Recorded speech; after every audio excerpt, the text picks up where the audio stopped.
Good morning विद्यार्थियों। अपन व्यंजन संधि का अध्ययन कर रहे हैं। व्यंजन संधि के अंतर्गत सर्वप्रथम अपन ने जश्त्व संधि के बारे में अध्ययन किया।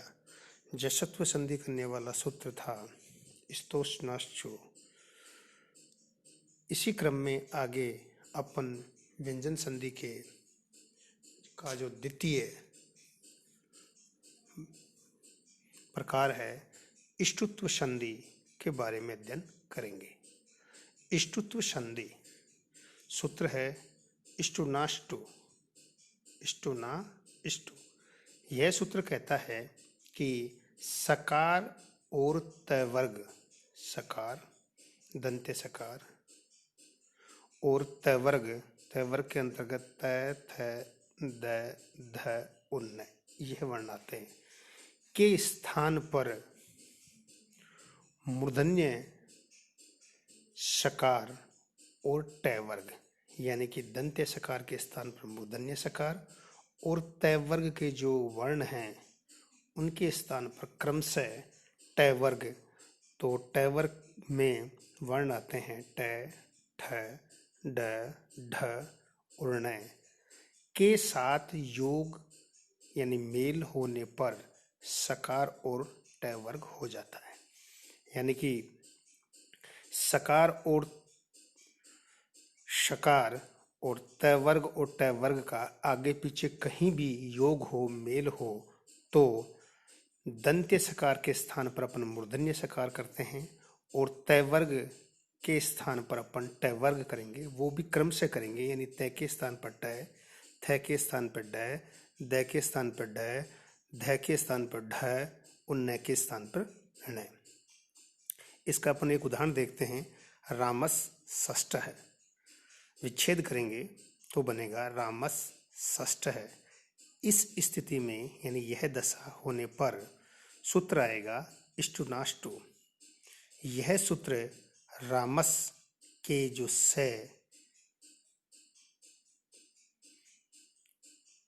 को मूर्धन्य शकार आदेश करेगा, क्योंकि स और षष्ठ के स इसका योग होने से यहाँ पर यह सूत्र काम करेगा और रूप बनेगा रामस षष्ठ। इसी प्रकार से आगे अपन इसका उदाहरण देखते हैं। रामस टीक थे, यहाँ पर भी श है और श के आगे ट वर्ग है, तो श मूर्धन्य श और ट वर्ग का योग आगे या पीछे कहीं पर भी होने पर श जो होगा दंत्य उसके स्थान पर मूर्धन्य सकार हो जाएगा और त वर्ग के स्थान पर ट वर्ग हो जाएगा। तो रामस का जो दंत्य सकार है उसके स्थान पर अपन ने यहाँ पर मूर्धन्य सकार श कर दिया, तो रूप बन गया रामस टीक थे। इसी प्रकार पेश प्लस ता, यहाँ पर श के आगे त वर्ग है, त वर्ग का प्रथम वर्ण त है, तो त के स्थान पर क्रम से ट वर्ग का प्रथम जो वर्ण है वो ट कर देंगे, रूप बन जाएगा पेष्टा।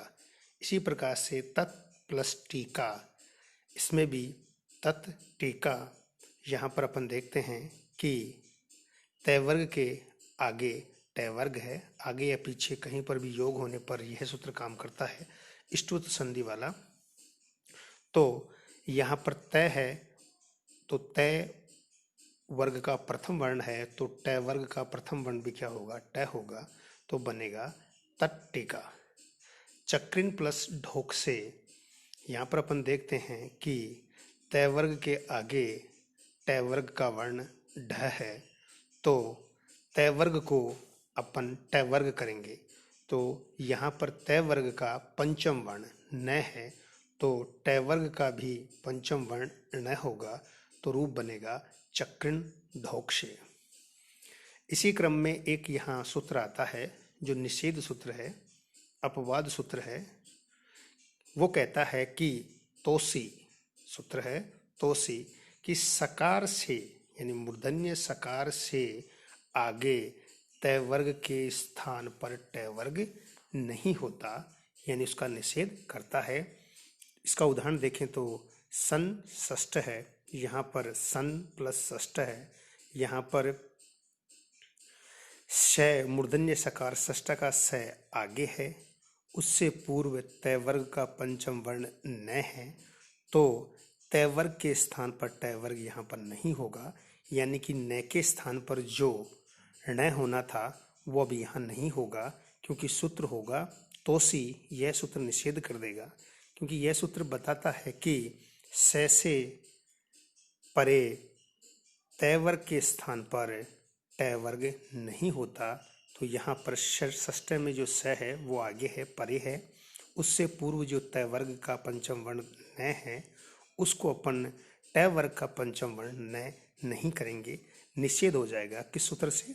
तोसी सूत्र से।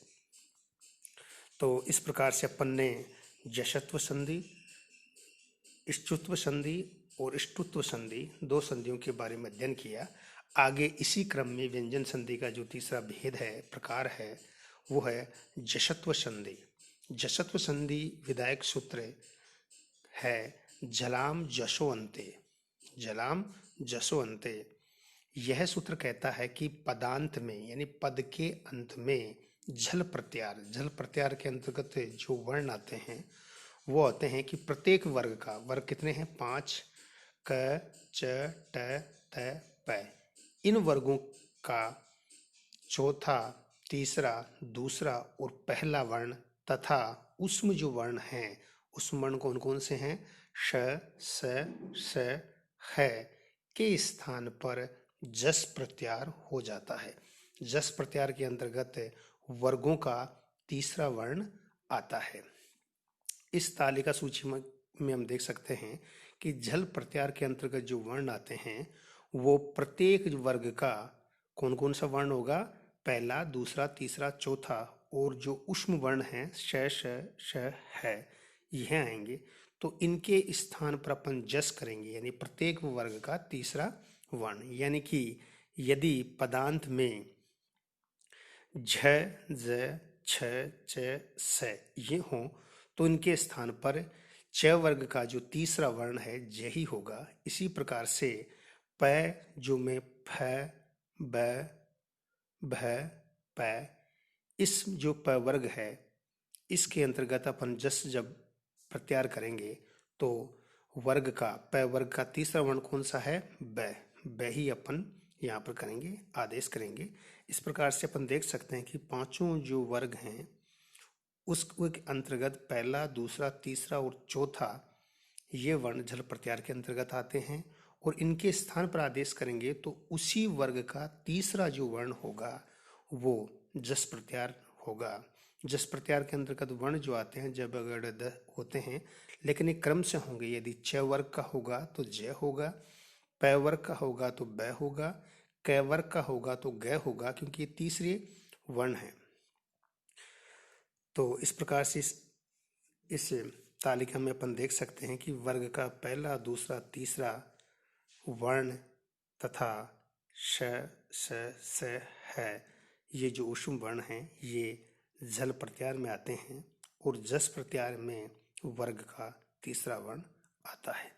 इसका अपन उदाहरण देखते हैं, वागीस। तो जब इसका विच्छेद करेंगे तब बनेगा वाक प्लस ईश है। इस स्थिति में क्योंकि पदांत में क्या है? क है, और क झल वर्ण के अंतर्गत, प्रत्यार के अंतर्गत आता है, तो उसके स्थान पर अपन जब जस करेंगे तो तीसरा वर्ण होगा, और तीसरा कौन सा होगा? क का ही होगा। जिसका होगा, जैसे क है तो क का तीसरा क्या होगा? ग होगा। तो रूप बन जाएगा वाग प्लस ईस, तो सिद्ध होगा वागीस। इसके उदाहरण अपन और भी देख सकते हैं, जैसे चित प्लस आनंद। यहाँ पर पदांत में झल प्रत्यार का वर्ण है। पदांत में झल प्रत्यार में बता दिया था कि पहला, दूसरा, तीसरा, चौथा ये वर्ण आते हैं। तो यहाँ पर पदांत में वर्ग का, तय वर्ग का प्रथम है, तो उसका जो तीसरा होगा, तय वर्ग का तीसरा तय थ द होगा, तो रूप बन जाएगा चिदानंद।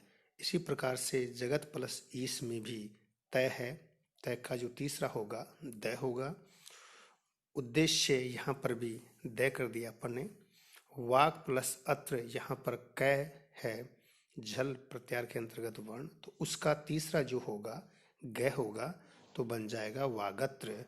अब इसी प्रकार से आगे अपन देखें, अग्निमथ भ्याम, यहाँ पर पदांत में थ है, वर्ग का, तय वर्ग का द्वितीय यानी झल प्रत्यार के अंतर्गत जो वर्ण आते हैं उसमें यहाँ पर तय वर्ग है, पदांत में थ तय वर्ग के अंतर्गत आता है, तो उसके स्थान पर अपन इसी का वर्ग का यानी तय वर्ग का ही कौन सा करेंगे, तीसरा वर्ण करेंगे, तो बन जाएगा द, तो रूप बनेगा अग्निमद्भ्याम। आगे उदाहरण है अप प्लस ज, यहाँ पर पदांत में प है, तो प वर्ग का जो तीसरा वर्ण होता है वो क्या होता है, ब होता है, तो बन जाएगा अब्जम। आगे अपन देखेंगे अच प्लस अंत अजंत, तो इसमें भी जो च है, तो च वर्ग का जो तीसरा वर्ण होगा वो ज होगा, तो बन जाएगा अजंत रूप। इस प्रकार से ये रूप सिद्ध होते हैं। अब इससे आगे का अध्ययन अपन कल करेंगे। जो व्यंजन संधि का दूसरा प्रकार है, भेद है, उसके बारे में अध्ययन करेंगे।